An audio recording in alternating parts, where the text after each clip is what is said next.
Hi. Hi, how's it going? Amazing. Look at you Oh, all just like summer desert vibes. You're like giving it. You are serving it. It's oh my goodness. There is this lady in town who wears like a huge hat and then she wears black like up to here and like her arms are covered and she always walks like four dogs. And I I think love I'm turning into that lady. her.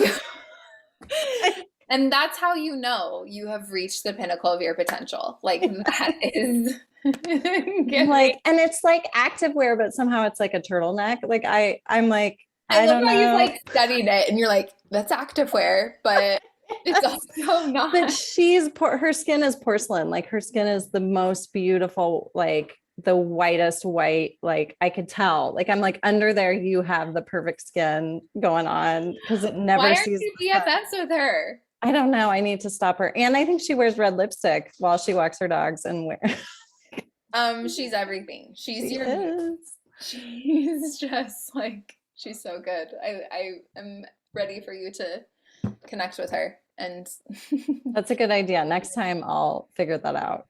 you I'll should be like, stop her. yeah, stop her and be like, "Hey, I was just talking about you on a Zoom call because I just am so inspired by you and I figured I should meet you." You're so fabulous. That's such a good idea. I think it's great, like to actually compliment people, even strangers, give them the Totally. compliments. Yeah, Yes. Yes, I find myself suppressing that so often because I don't want to come off super creepy and weird. But then whenever anyone does that to me, I always love and appreciate it, you know? And so it's like, of course, I should just never suppress that generous thought. So, totally. yeah. Oh my goodness, you guys. I am so stoked to be with you. Our time is winding down. I'm feeling very bittersweet about it. I hope you're feeling sweet and that you're like, I'm ready to fly. I got this. I'm good. We just have 3 times left together, but then we also have our bonus tomorrow. So don't forget about our bonus call with Bridget. She's going to walk us through her entire IPS process. It's actually over Zoom, which is brilliant. And like I said, she's averaging $4,800 per family client right now. So she's absolutely killing it. And she's going to tell us exactly how she's doing it. So don't miss that. And there will be a recording if you can't come. It's tomorrow at 4 Pacific. So today I would love to sort of take you somewhere. I'll talk and share for a little bit, and then we will open it for any questions, images that you would like feedback on, just things that you would like to have reviewed as this is, one of our last times together. Our grand finale in a couple weeks. We won't have any like feedback time. It will just be party and moving forward and like rah rah zoom off into the future on your beautiful creative rocket ship type of vibes. So let's start with a couple breaths. We are going to just get centered and get back in touch with the body, especially when you're feeling a little bit off, feeling in a rut, feeling anything that you maybe wish you weren't feeling. The best way is not through the mind by trying to think new thoughts or believe new things or convince yourself or try to talk yourself into anything. The best way is through the body. So go ahead and just find yourself in a comfortable position. Take a deep breath in and exhale out. Deep breath in and exhale.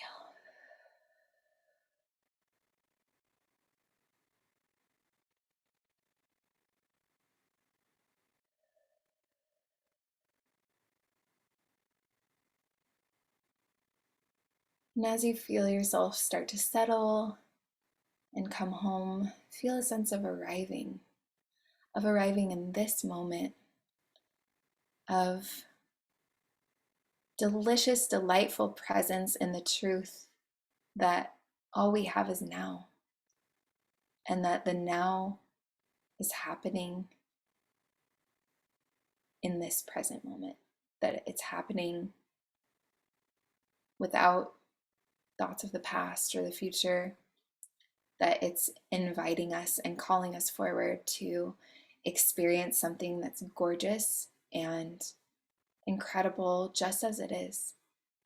that we don't need to control, force, that we can just simply open our palms to receive.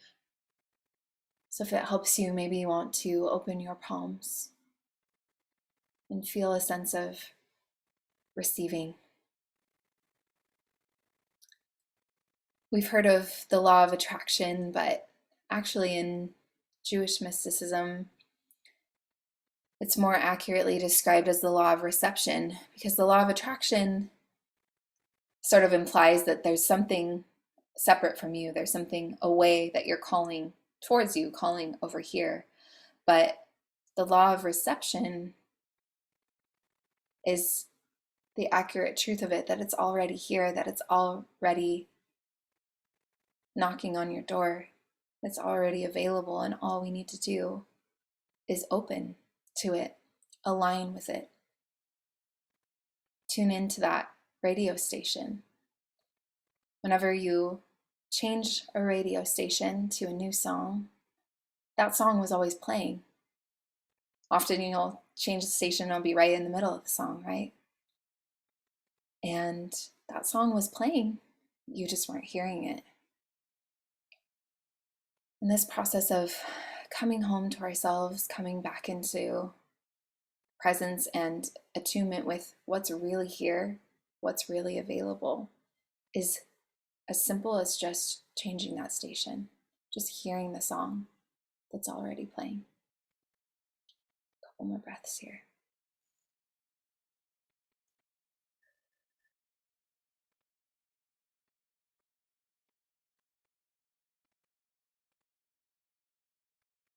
Maybe just make note of any physical sensations that are arising.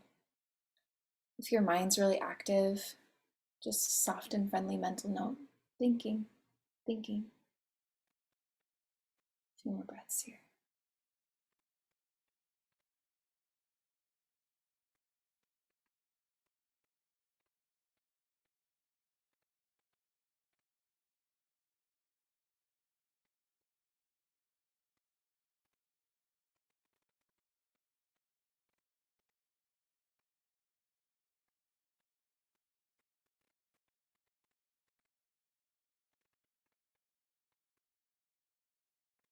And when you're ready, just gently coming back into the presence of the room, wiggling your fingers and toes if that feels good, and gently opening your eyes, feeling aligned, refreshed, and ready.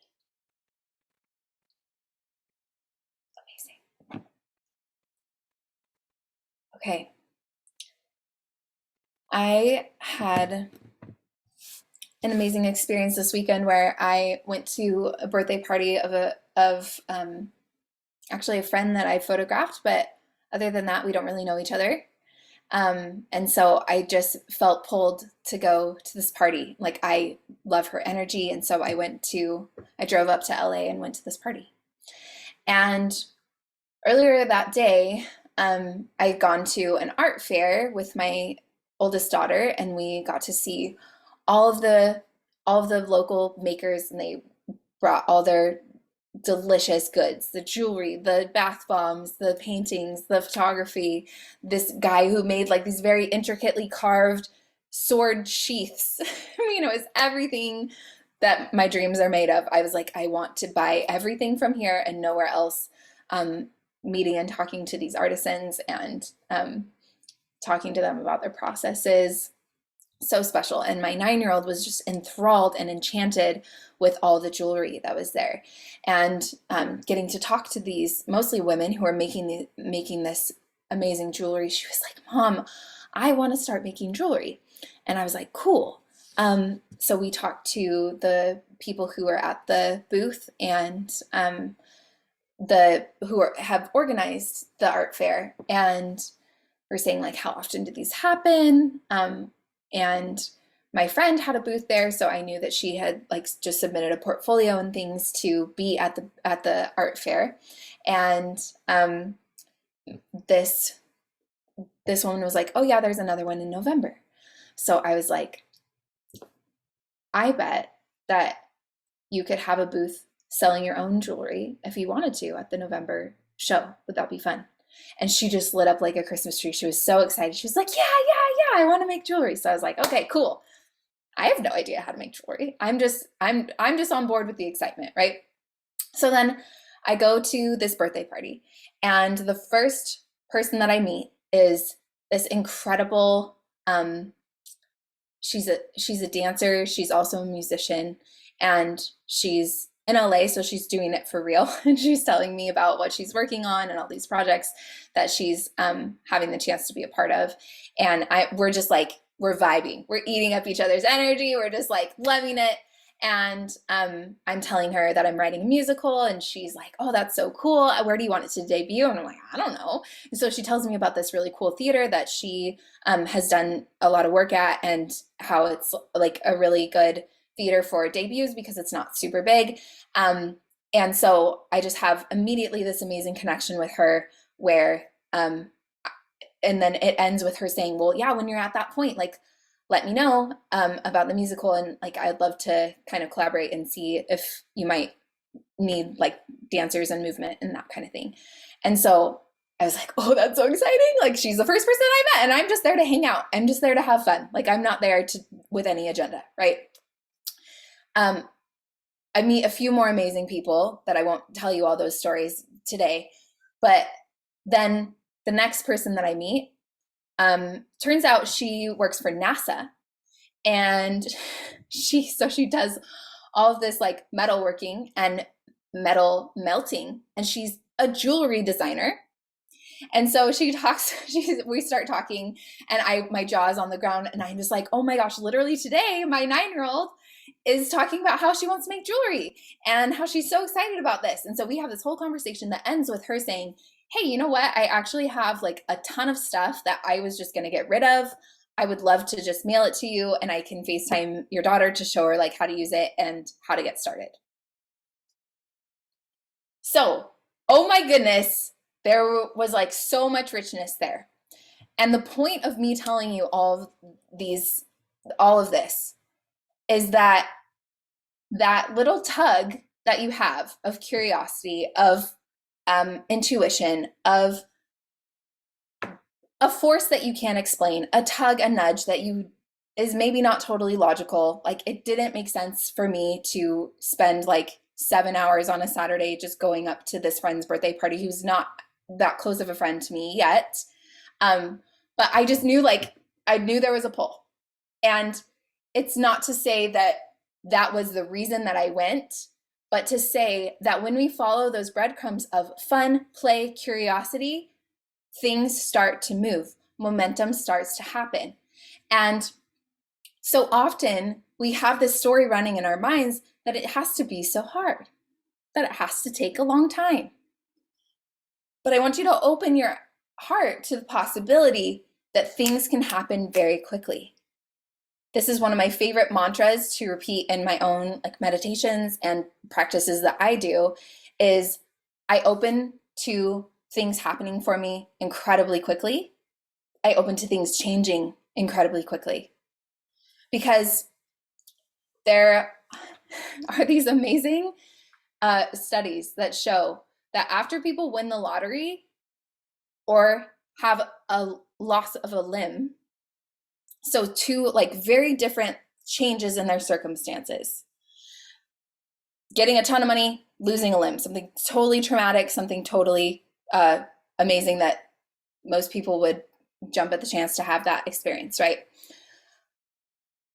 The studies have shown that happiness increases and dips after these events, but that over a period of time, people even out and they come back to their same level of happiness very quickly. And so that shows us that it's never the circumstances, right? It's always us. So I want to invite you to think the thought, fun is always an option, even when I think it's not. There is possibility everywhere, even when I think there's not, even when I'm disappointed, even when I've just lost a limb, so to speak. So the other thing that I think is so important to detail out when we're talking about actually moving the needle in your business and your creative pursuits is that there is one thing that cannot be outsourced. Everything else, you can get robots, you can get other people, you can get services to do. And those robots, those services, those everything that is an option for you to outsource, those people have learned to do it better, faster, more efficient, and probably cheaper than you doing it yourself, by the way. So many options of things to outsource. There's one thing that can't be outsourced, and that's your creativity. That's what you bring. That's your energy, enthusiasm, passion, life force. So anything that threatens that for me, I outsource immediately, even if I feel like I don't have the money. Because when I make that shift to outsource, say like cleaning my house, for example, then I am able to tap into more of the one thing that cannot be outsourced, which is my creativity, my life force, my enthusiasm, my passion.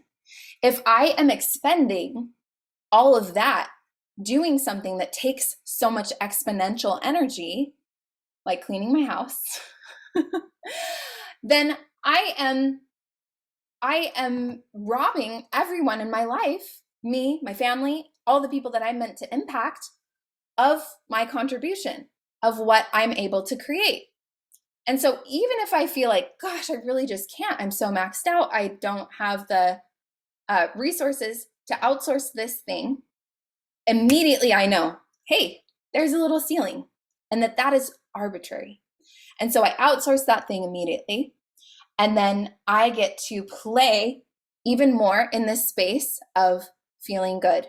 And when I feel good, then I have the capacity to do something like drive up to this birthday party and go meet all these incredible people that I never would have otherwise been able to meet had I said, I'm too busy with all these other low vibe, low level things. So, what are you insisting on keeping in your life that if you cleared it off would clear up so much mental space and energy for you to be able to use your creativity to create more money, time, everything? Something to think about. Something to think about.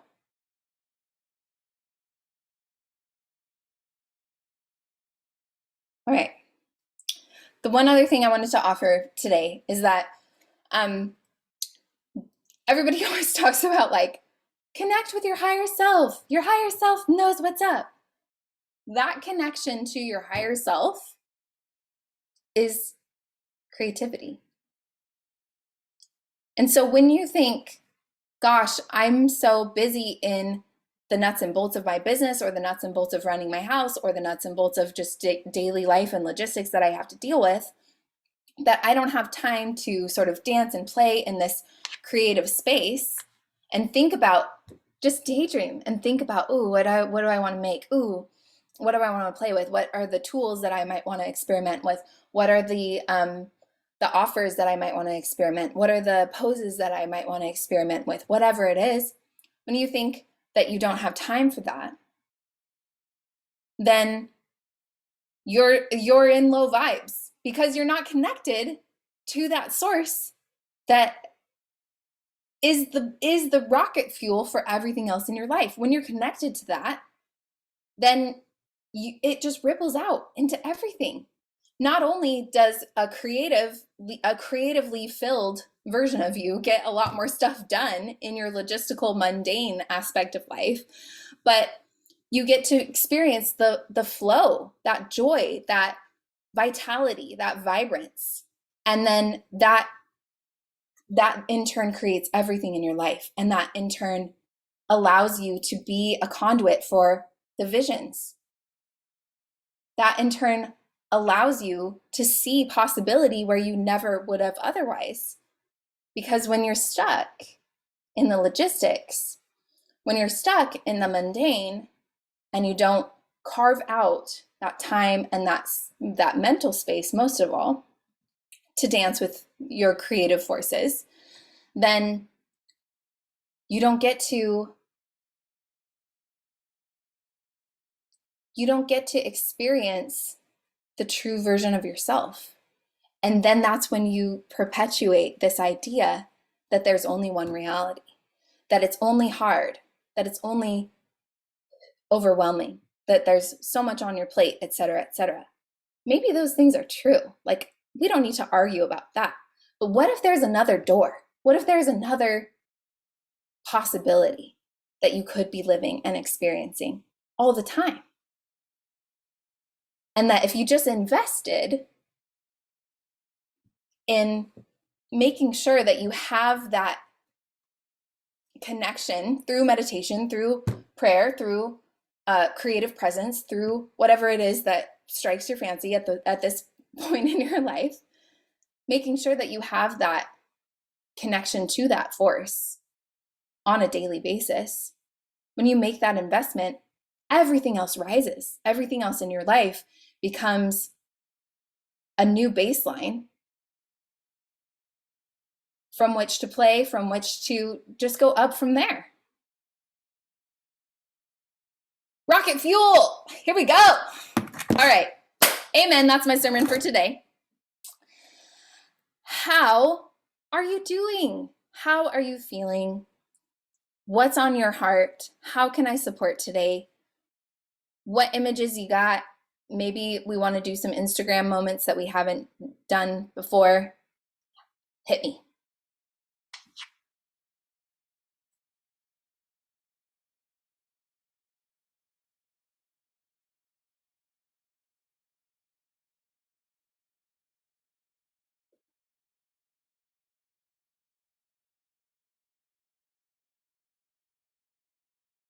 Liz, you were leaning forward, so I thought you were gonna say something, and then you like leaned back, and I was like, "Oh no."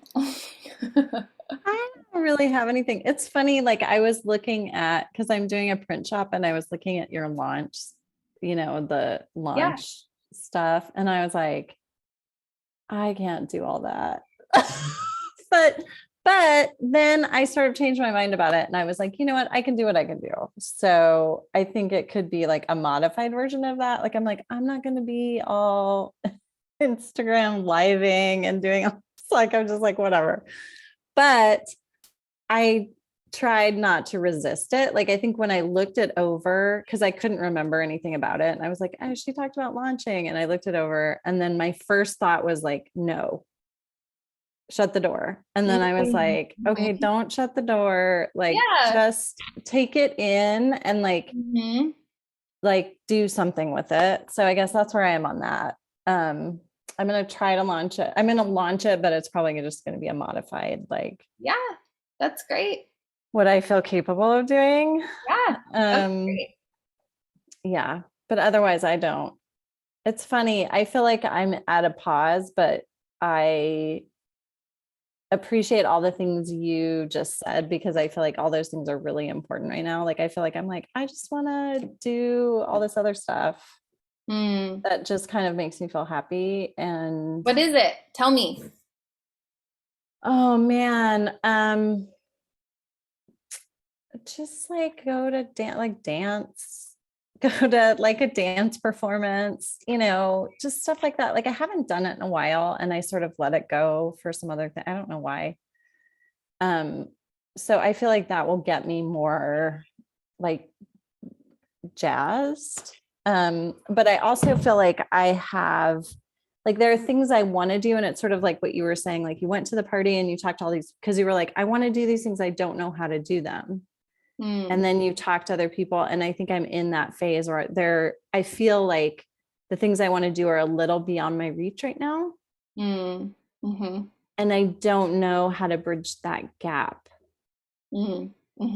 because it feels a little forcing it. You know what I mean? It's like, oh, do I try to just do it the way that I know how to do it? But I feel like I kind of don't know how. Does that make sense? Yeah. So like what? Commercial stuff? Yeah, commercial stuff. Or like I was talking about the shoot with, where I did a little more kind of the shapes and all that kind of stuff. And I was like, oh, do I need clothing? Like it just sort of like spiraled away from me really fast. Oh, uh-huh. Where I was like, oh, if I'm going to try to do this shoot where it's like a little more editorial, do I need clothes? Do I need to collaborate with somebody on it? Do I need to just try it and see what it looks like? Um, so I feel like I'm there with it where it's like stopping me. Yeah. Okay. Thank you for sharing all that. Because I know, yes, I have sorry. so many good things. And none of it is going to be telling you more things to do. So applause for that. A couple of magic like phrases that I think will really support you in this phase that you're in, Liz. One is, I'm learning as I go, and it's not my job to be perfect. I love this mantra, and I've picked it up recently because I find I catch myself so often thinking it's somehow my job to be perfect. Like I'm worried I'm going to offend people, or I'm worried I'm going to do it wrong, or I'm worried that la la la. And then I realize that that's stopping me before I even get started. And so that phrase has been super freeing to me. I'm learning as I go, and it's not my job to be perfect. So if you did just try this shapes shoot and you gave yourself total permission to just not be perfect and to learn as you go, then every risk is rewarded. So either you're going to get amazing shots or you're going to learn how to not get amazing shots, right? And those are going to coexist, and it's going to be both most likely. Like you're going to be on this roller coaster of both, which is a delightful place to be anyway.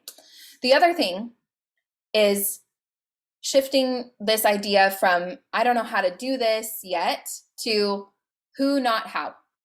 When we're asking ourselves all the time, how do I do this? I don't know how to do this.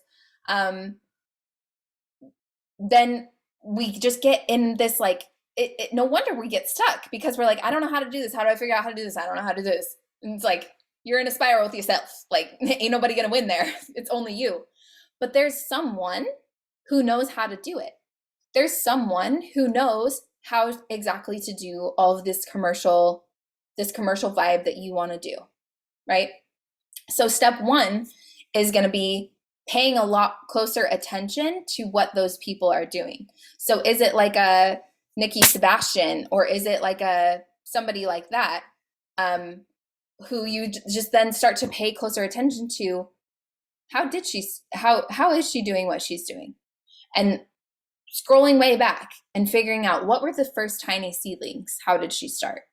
And then the other aspect of who, not how, is you going to these dance performances and seeing like, hey, what if I just stay 5 or 10 minutes longer and talk to a few people and just see?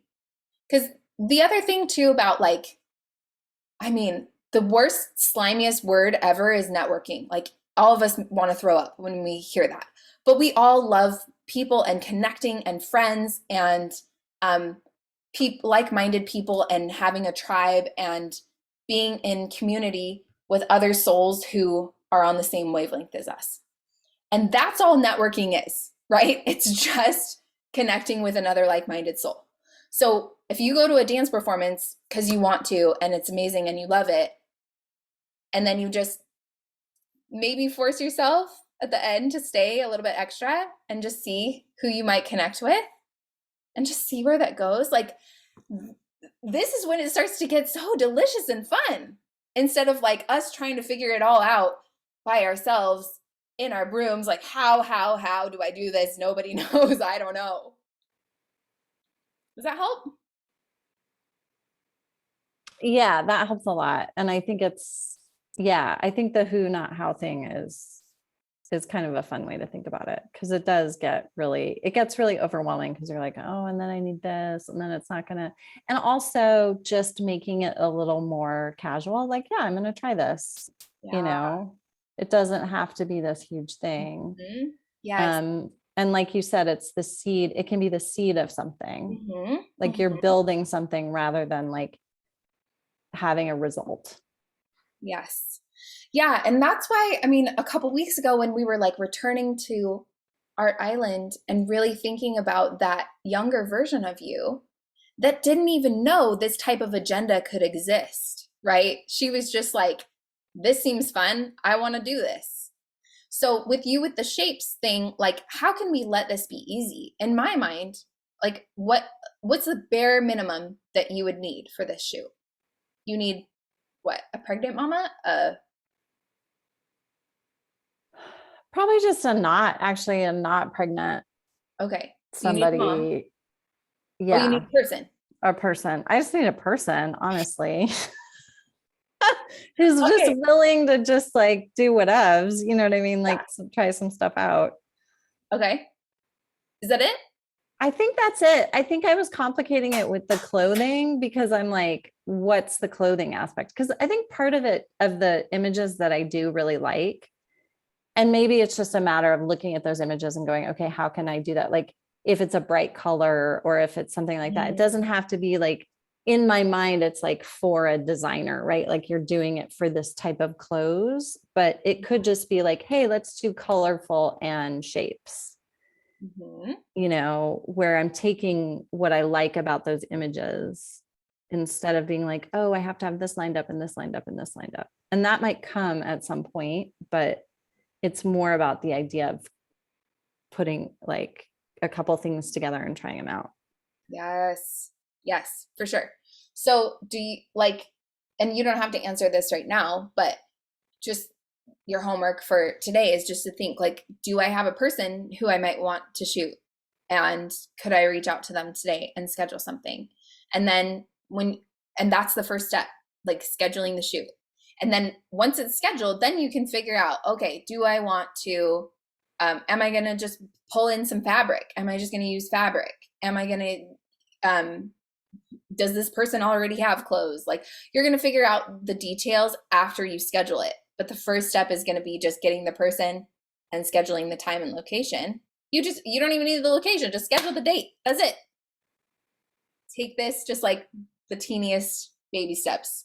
Whenever I feel overwhelmed, because you guys know I'm doing a lot and I have a lot on my plate, whenever I feel overwhelmed, then I always take that as a cue to slow the F down and take a smaller bite.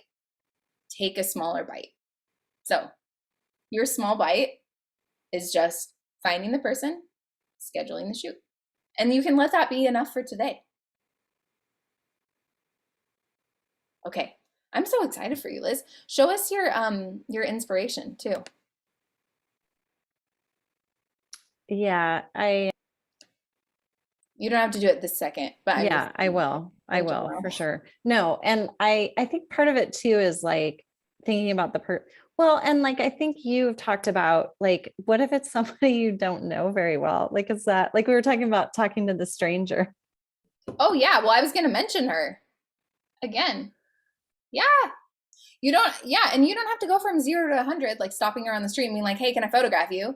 But like if you feel called, please do. Like that might be open, but I always like to just like of course the second that I met that the first woman that I met, her name was Sasha, and like the second that I met her and she tells me she's a dancer and she's a musician, immediately my mind's going to my musical, right? And it's like, I want you for my musical, blah, blah, blah, blah. But I don't go there yet. Like we have a great conversation first, and then at the end, then she can come to me and say like, hey, when you're ready, I might be interested. And then we can continue the conversation. Now, have I stopped people at the park, stopped people in public and been like, hey, I'm a photographer. This is super weird, but you're amazing. Can I photograph you? Yes. And has it worked out? Yes. So it's all about like what you feel good doing in that moment. But yeah, stopping her with a compliment, never gonna go wrong with that. Yeah, you're gonna make a good friend, first of all. That's all you gotta do. Follow those breadcrumbs. Nice. Cool. Okay, yeah, Michelle was saying this just happened to me. The studio shoot did some weird stuff. A lot of it fell a little flat, but I realized what I need to do differently next time. Yes, yes, that's really the only way that we learn is by action. We do not learn by thinking. We learn by doing. The same thing is like when we're trying to get out of something by getting in our minds and telling ourselves to think different thoughts or believe different ways or blah, blah, blah, blah, blah. Like that never works. Just get in the body, dance it out. That works so much faster, so much better. And so with like imagery, when you're trying to make something that you feel like, oh, this isn't working, then I love to come back to this idea of the minimum viable creation. What's the minimum? And like, how can I let this be easy? How can I do this in the easiest possible way? Because the other truth here is that we all fantasize about the like really epic highlight version of a photography moment, like getting a dream client, getting hired to do this thing, or being seen in a really public way, or Oprah calls you up and she's like, how about you do my cover shoot for the next magazine? You're never going to be ready. Like, seriously, imagine if Oprah called you up and was like, hey, I have this great family for you to shoot for the magazine tomorrow. The only way that you're going to be ready for an insane opportunity like that is if you do it messy a zillion times before that. Like, when you get that insane opportunity, I talked to Nick Onken on my podcast a long time ago. He's photographed Tom Hanks. He's worked for Nike, like all these huge brands. And so I was asking him, like, how do you stay creative on a shoot? Like, what happens if you're not necessarily like vibing with what's going on? Like, do you feel like, what's the role of creativity on these shoots? And his answer really surprised me. He was like, listen, there's not really a lot of creativity happening on these shoots. Like, everything is so directed and everything is so managed beforehand and planned beforehand, because they have to guarantee that you're going to get it. They have to guarantee the result. Like, they're there to get that image.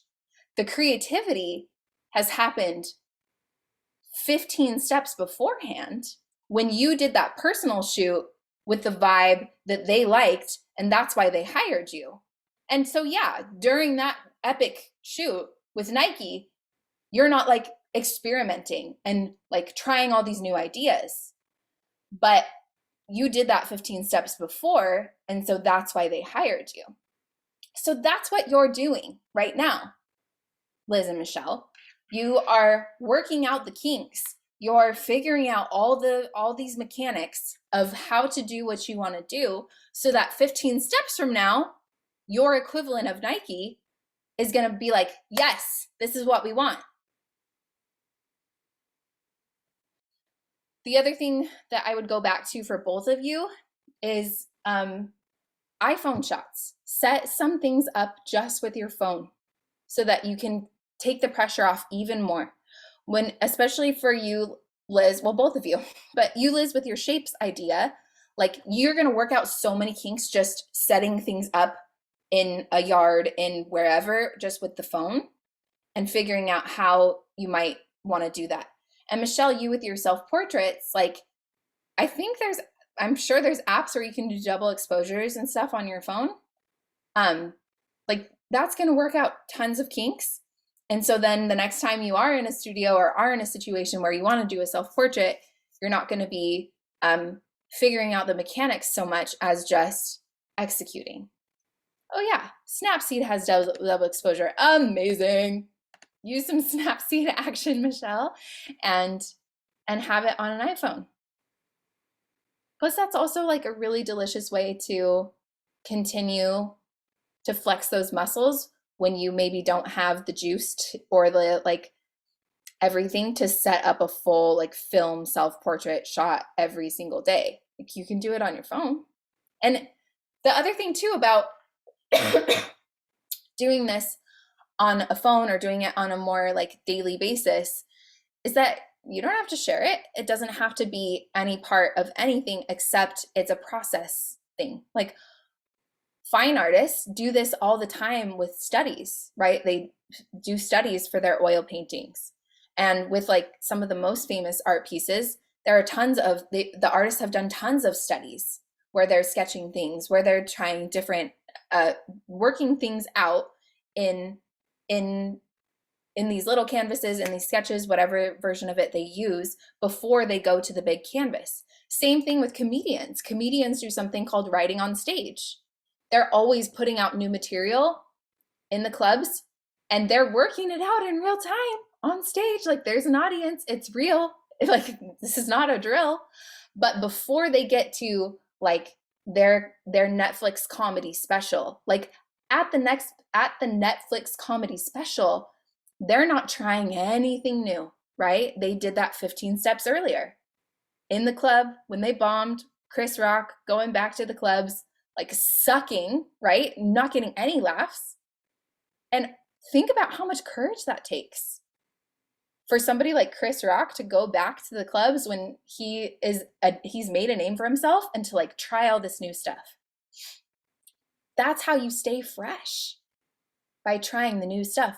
But you don't get from trying new stuff at the club to Netflix comedy special without so many iterations in between.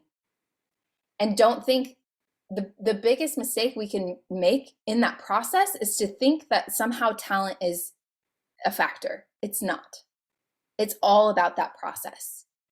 It's all about trusting that process, that everybody has to go from sucking it up, writing on stage, bombing, to the comedy special.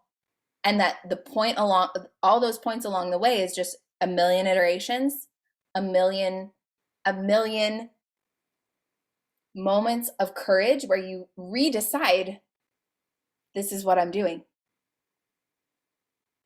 The other biggest mistake that I think we make is hinging our commitment on results. Like, oh, if this doesn't work out, or if I'm not able to do this beautifully the second or third time I try it out, then I'm not going to try to do it anymore. I'm going to try something else. I'm going to give up. We all know that's not how it works.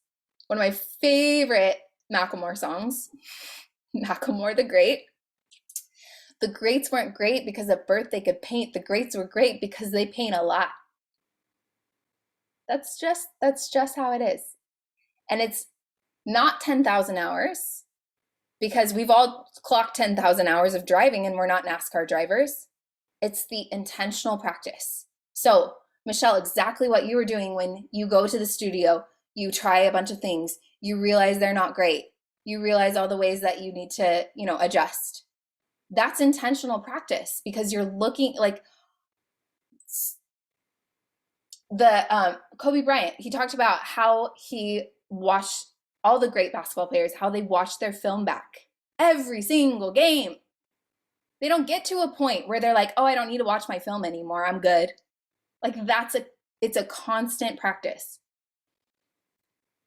And Kobe Bryant, the thing that he always said that I was just like, really? That's the secret?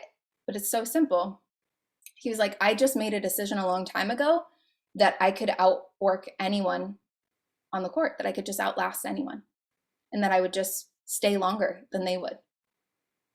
So couple that, like, masculine sort of hustle, like work hard energy, with what we were talking about in the beginning, with this like flowing, receiving feminine energy. That's when you just like, that's when it just ignites, because you can hold both of those opposites and flow to either side when you need to. You can see that there are seasons and times and endeavors and shoots where you need to sort of drive it. And then there are seasons, times, particular shoots, particular projects where you need to step back and be in creative presence, be in reception, be in openness, be in collaboration. And I think the best artists, the best creators are the ones who dance with both.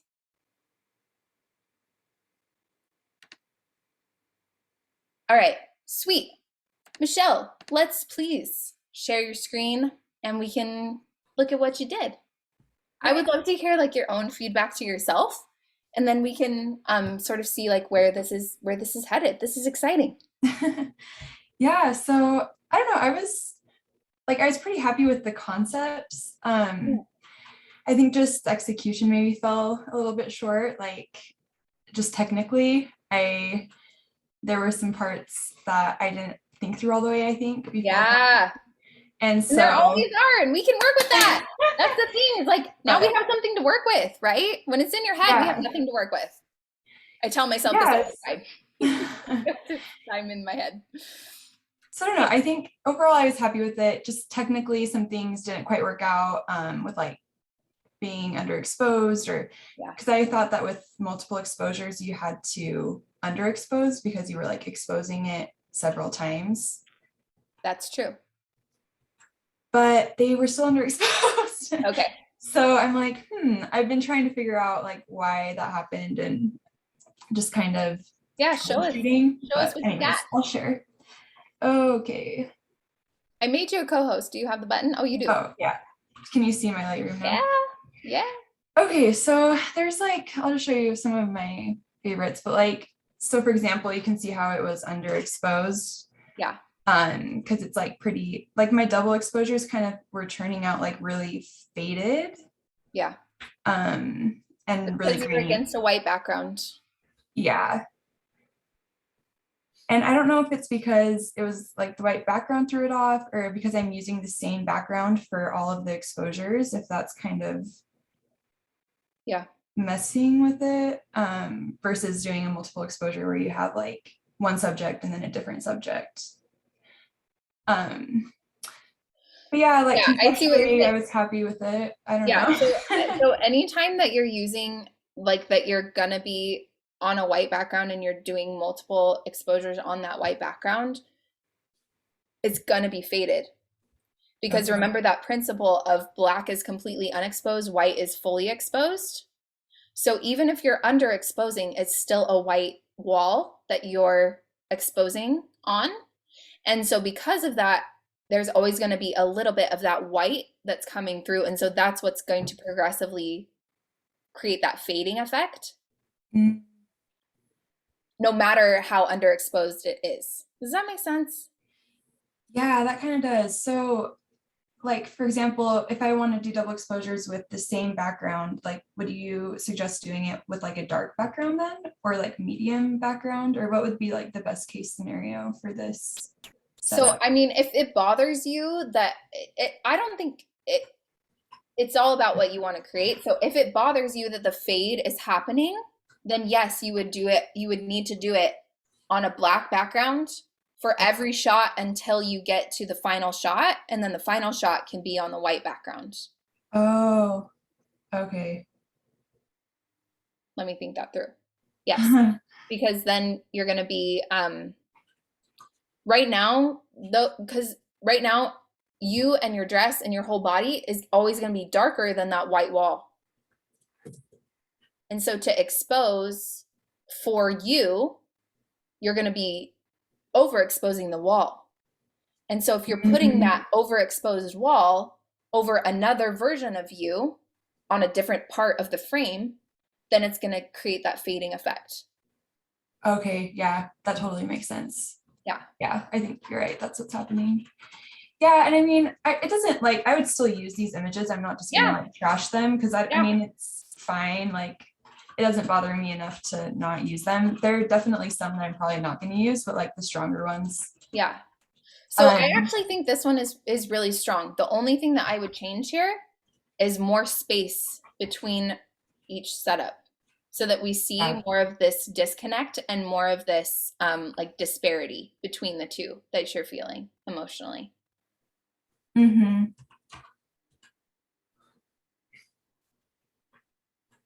Yeah, I agree. Yeah, cool. So that's like one problem I was having. And you can see here, I was kind of bummed about this one because I don't know why this one, I think the settings must have been off on my camera, but like the second picture was supposed to be like my kids holding the flowers. And like in the first one, I was holding them. And I don't know, I kind of liked that idea, but that didn't end up working out. And then I tried something like super funky, which some of them kind of, okay, that one is the worst one, but let's see. I kind of dig that one. So like there's some where it worked out. Like I was trying to get kind of like the chaos. Yeah. But we tried doing like a ton of exposures, like 4 or 5, and like just letting my kids run around. But the mistake was like, I didn't really think through it beforehand. And so I was trying to like hold still. And so obviously I am not a robot and I can't like totally stand still. So in some of these, you know, I love the effect of like the kids of it just feeling like, you know, they're just everywhere. But I don't love that I'm like the different exposures were like moving on my face. This one though is like creepy and wonderful. It's creepy but it's wonderful, Michelle. Were you saying you're gonna put this in the trash?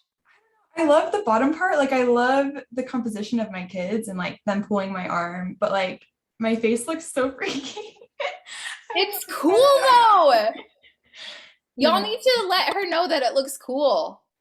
I don't know. I'm like, it's kind of freaks me out, but yeah, I do like it. Perfect. Put a poll on Instagram. Just be like, is this creepy cool or just creepy? Because I think it's creepy cool. Like I really, really do. There's another one that's it's you're moving just a little bit, but like I don't know. I don't mind that one. I think sometimes, Michelle, and I have this with working in video a lot, sometimes you get really like literal on what you're doing. Yeah. And you focus so much on like, these are the things, and you kind of have to let it, like when you let it breathe a little bit, it gets cooler.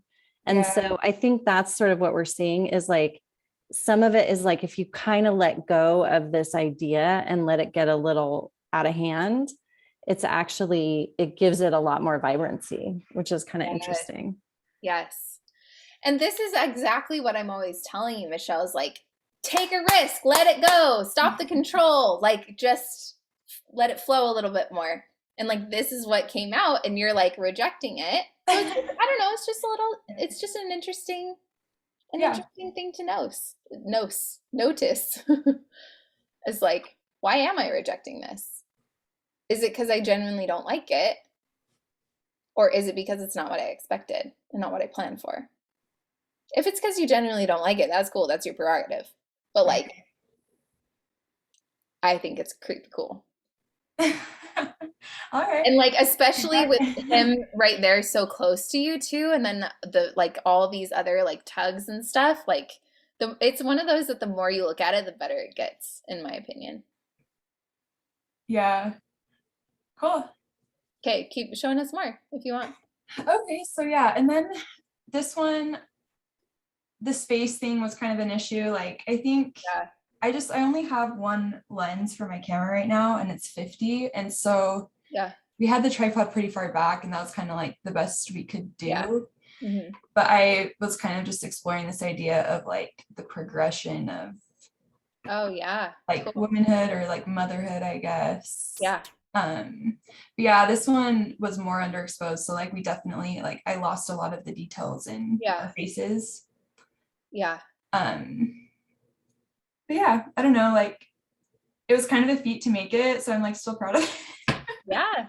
But yeah, I think I was wishing that it was just a little more exposed so that more the facial details were there. Yeah, totally. And the one other thing that I'd probably recommend next time is to slide you off that wall just a little bit more. Yeah. So that it becomes like the background just totally disappears instead of like, oh, we have this molding in this floor and like a couple half of feet. And then if you're pulled off the wall further, you don't even really have to deal with that as much. Yeah, for sure. That was another thing that I felt like kind of fell flat for me because yeah, I didn't love that. And I think with the multiple exposures, like the molding really came through because it was like being exposed every time. Yeah. And I wasn't expecting it to like feel so prominent in the photo, but it definitely is kind of distracting. And like the floor feels really dark, even though the floor was really light actually there. Yes. So yeah, I agree. Totally. And like these are all things that you can only know by doing it. And then I was playing with this other idea of like wearing multiple hats. And so I tried doing multiple exposures, like wearing different hats.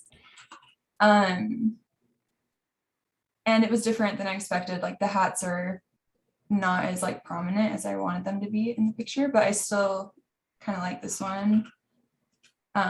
This one not as much. Yeah, this one is like cooler. I don't know, this one was kind of weird. And then I just kind of repeated some of the other concepts, but like with different That one. materials and things. Yeah, that one's definitely the strongest because you really have erased like your face in this one, whereas the other ones go back to a couple of the other ones. Yeah, with like the transparent. Yeah, the transparent, it's not as prominent and it looks, yeah, it's more successful with the paper for sure. Yeah, I agree. I like this one.